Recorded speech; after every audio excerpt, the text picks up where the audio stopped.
Is that what I'm feeling?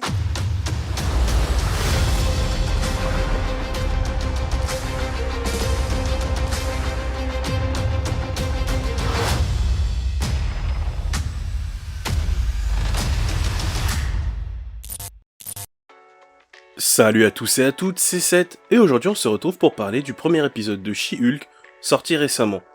Et oui, je sais, ça fait un moment que j'ai pas posté de vidéo.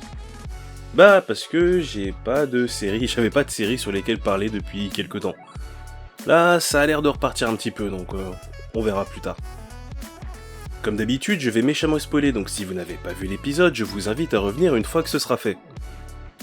J'avoue que je n'avais pas été très hypé à l'annonce de la série, pour la simple et bonne raison que le personnage ne m'avait jamais intéressé. Et le premier trailer n'a pas vraiment aidé à faire monter l'intérêt. L'humour était similaire à ce que Marvel fait récemment, et la CGI ressemblait à une cinématique de PlayStation 3. Bon, j'exagère, mais le rendu visuel n'était vraiment pas ouf. Il y a eu encore 2 trailers il me semble, et c'est le dernier sorti qui m'a vraiment accroché. Déjà la CGI rendait bien mieux, pas de beaucoup certes, mais ça montrait bien que la qualité pouvait encore évoluer pour la sortie de la série. Et l'humour était pas si mal. Alors avec tout ça, vous comprendrez mon anxiété lorsque je me suis installé dans mon siège et que j'ai lancé la série. Eh bien ça aura été une agréable surprise. Il n'était pas non plus incroyable, mais j'ai quand même passé un bon moment devant ce premier épisode. L'humour ne m'a pas semblé trop forcé, hormis quelques vannes un peu lourdes, mais bon, MCU oblige. Et les fixes font le boulot, même si certains trucs me crispent un peu, notamment la version Hulk de Jen. Ok, c'est établi, la CGI est nettement mieux. Mais il y a un truc qui me dérange pas mal, et je pense que le problème vient de l'animation de ses expressions, et du rendu général du personnage.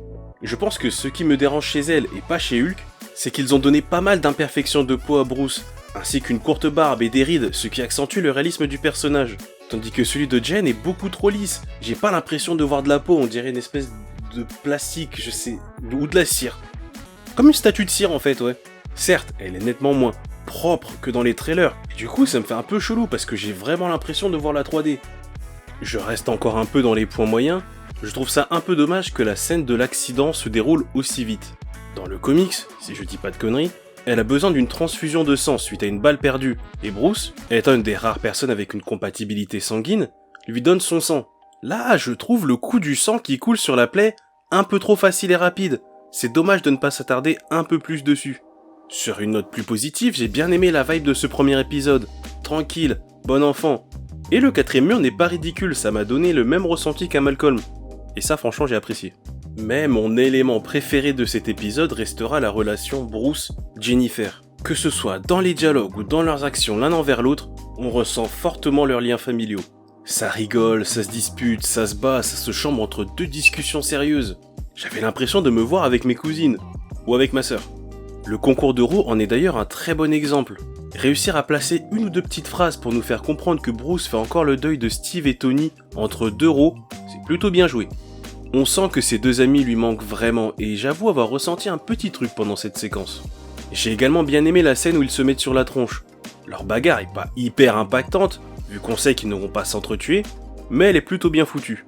Les effets visuels passent bien et on sent qu'ils ont chacun un truc à régler. Jen, sa frustration de ne pas pouvoir retourner à sa vie d'avant, et Bruce, sa jalousie.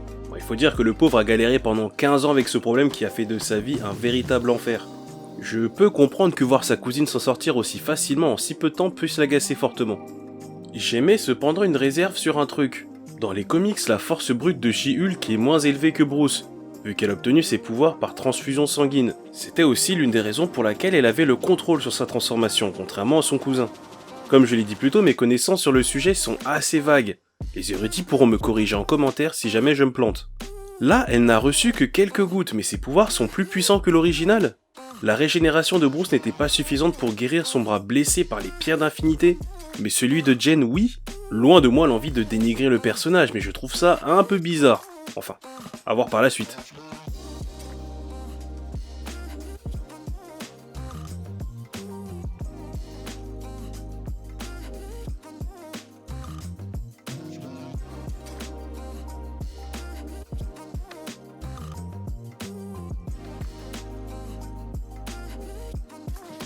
En tout cas, merci à vous d'avoir suivi cette vidéo.